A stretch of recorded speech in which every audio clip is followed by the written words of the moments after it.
openers. So let's go ahead and get right into this RFK blackmail scandal. I'm gonna let you take the lead because you know more about it than I do. Yeah. So let me just start this by saying we do have a video from Ian Carroll. He'll do a bit better job explaining what's going on here. Um, the reality is there's like two major portions to this story. If anybody remembers, RFK was involved in a scandal, or was scandalous at the time, last year with a woman named Olivia Nuzzi. Now, Olivia Nuzzi, supposedly, as the story went, the allegations were as such. They were RFK had a contact. Her name was Olivia Nuzzi. She kept baiting him to unblock her on different sources. And with, hey, I got a story. Hey, I have this. They're going to drop this about you, RFK. You need to know this now. And turns out what she was doing, she'd get on RFK's good side to unblock her. Well, the reason she was blocked in the first place was because she was supposedly sending him nudes. She was sexting him all the time. The way they kind of described it was she had some kind of overt obsession with RFK, and that's why she was doing all this sexting.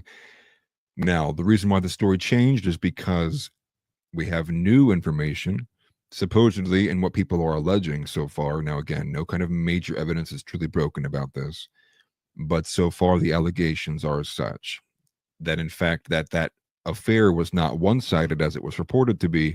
In fact, RFK was also dutifully involved in that. He was also recording images and video of himself, sending it to her, sexually explicit. I'm not sure if it ever got full physical, like they had actually met up with each other before. But essentially, there's a lot more to the story, and the allegations are as such. They are the reason why the story was initially kind of curbed and nipped in the butt was because RFK supposedly had bent the knee and said, please don't upload this or full on like dump this on me. I'll listen to what you have to say.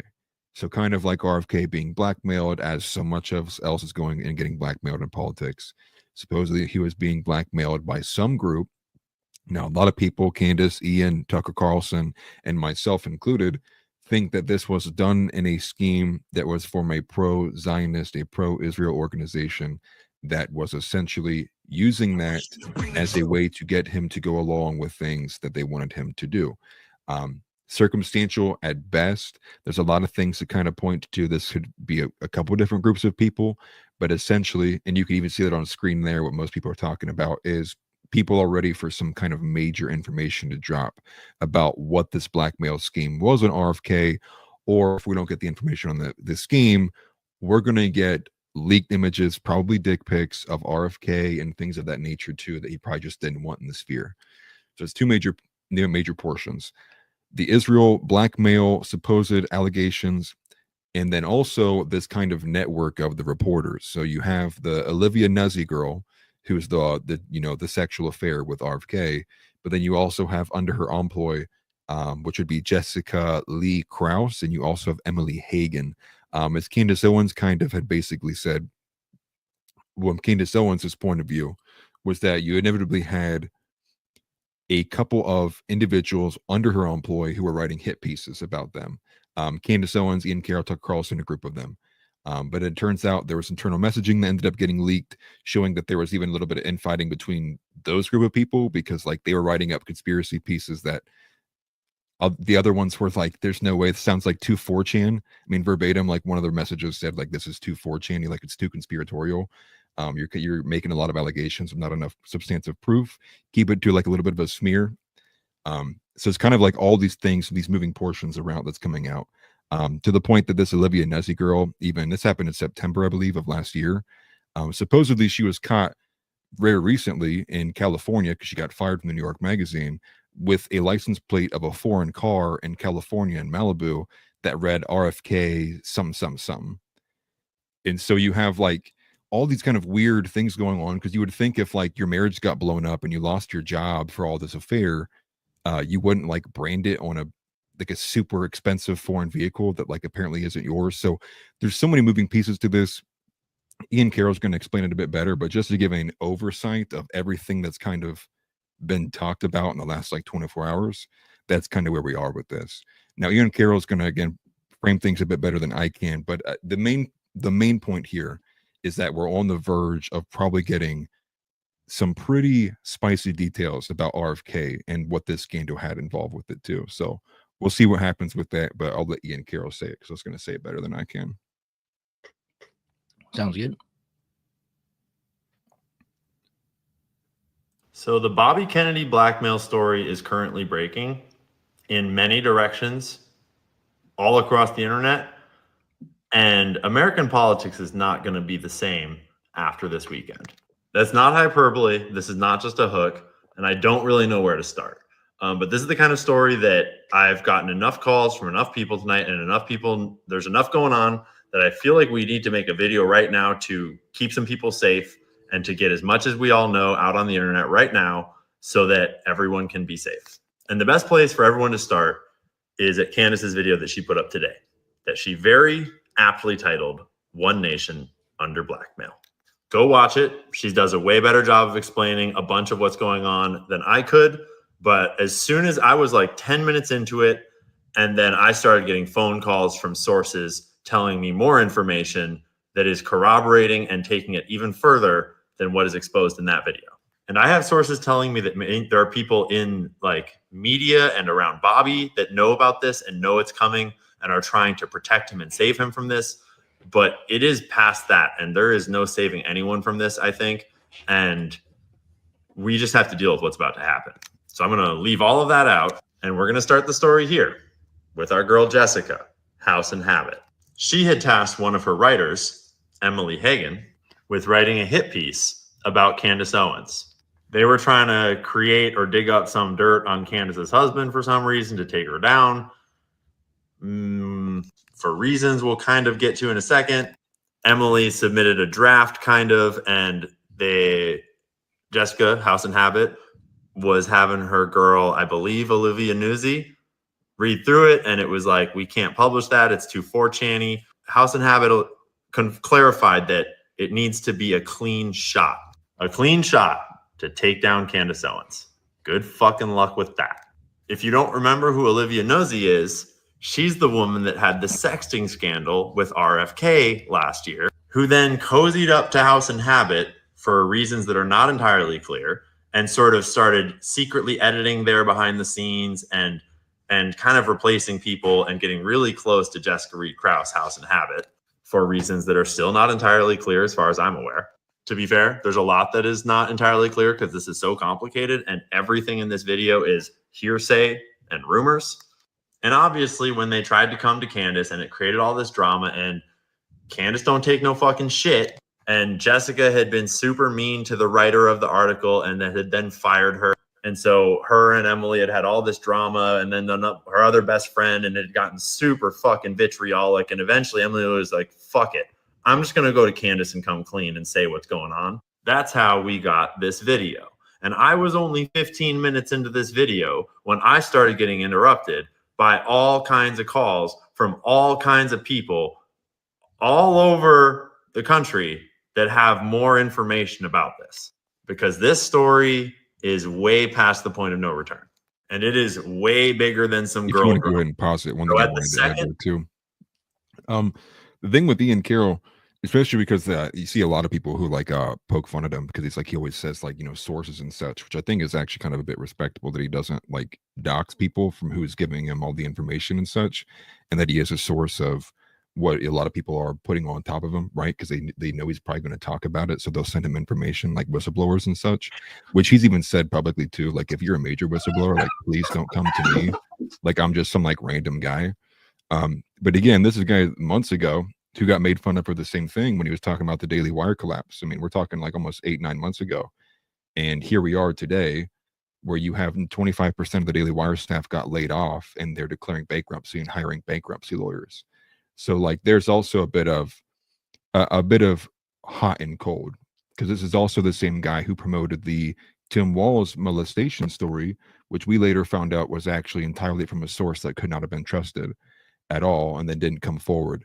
And so you have to take everything when it comes to this as like just grains of sand that could be true or couldn't be true. But it's just what we're getting, and it's the majority, the overwhelming amount of what we're seeing from a lot of different reporters is in line with what he's saying here.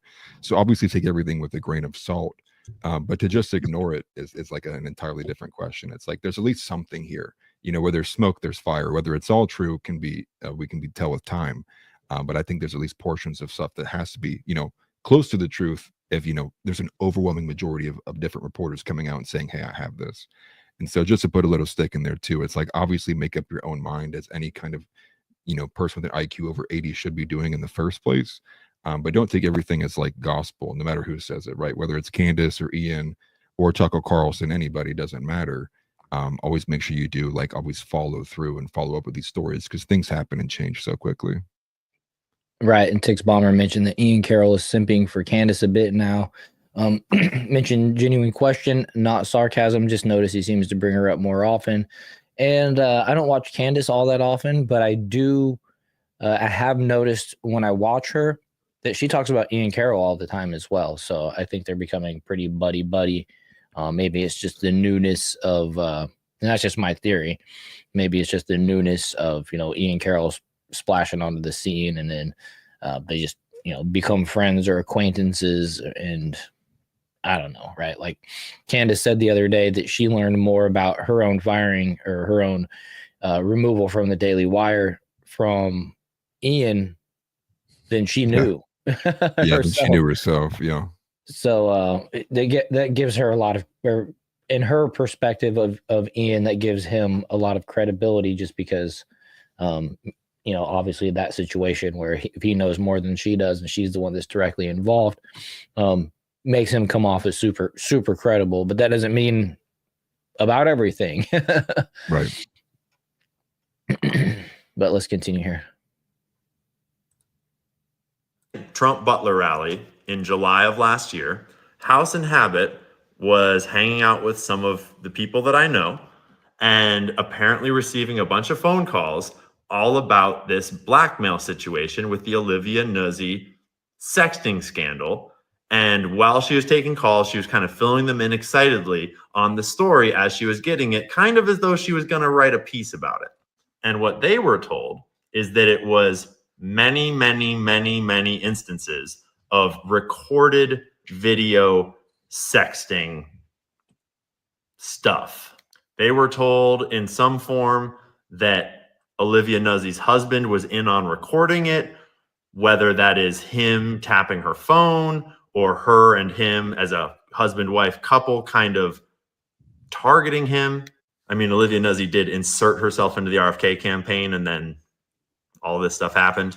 And then when I was at Rescue the Republic event just a few months later, I was hearing all kinds of rumors, and a lot of people were hearing rumors about dick pics that were apparently coming out that never came out.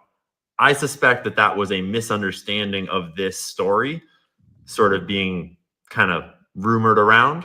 So what we got was a story that Olivia Nuzzi and him had a romantic, emotional connection over the phone that had caused her, it was inappropriate, and he apologized. And so she left the campaign sort of, and then went and got real cozy with House and Habit, who had a lot of details, who was rad. I don't know what happened there, but I know that what a very trusted person on my end told me that they heard at that event was that it was not just that. It was recordings of video sex. There's also a lot of swirling rumors of other people that he's been having sex with that are very heartbreaking and inappropriate. But I started to wonder, who might Olivia Nuzzi and possibly her husband, who, if they had that, who might they have passed such blackmail to? Either sold it or been sent by some group.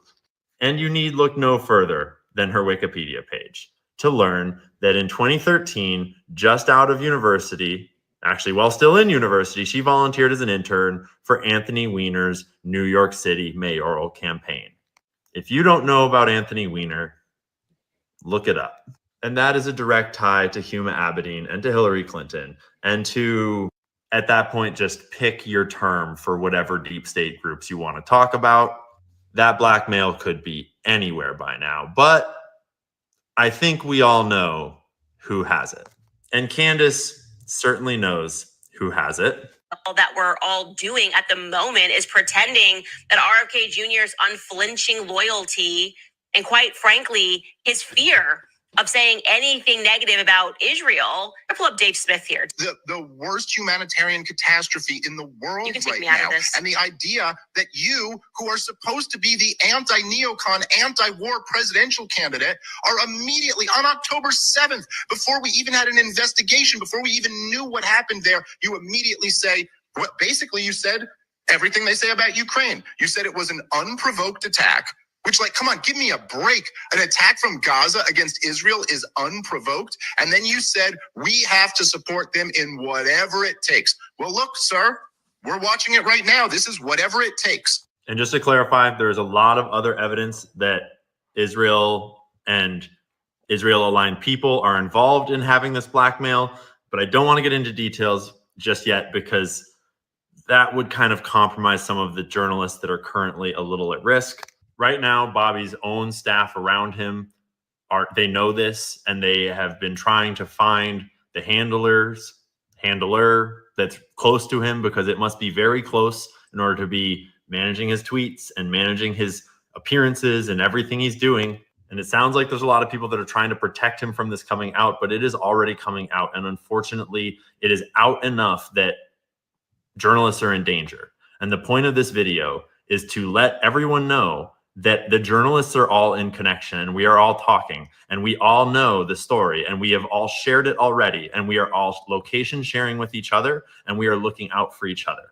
And so Emily Hagan is protected, and we are watching her, and we have her location shared, and she's already put her stuff out on the internet. But if anything were to happen to her, we are watching, and we will know who did it.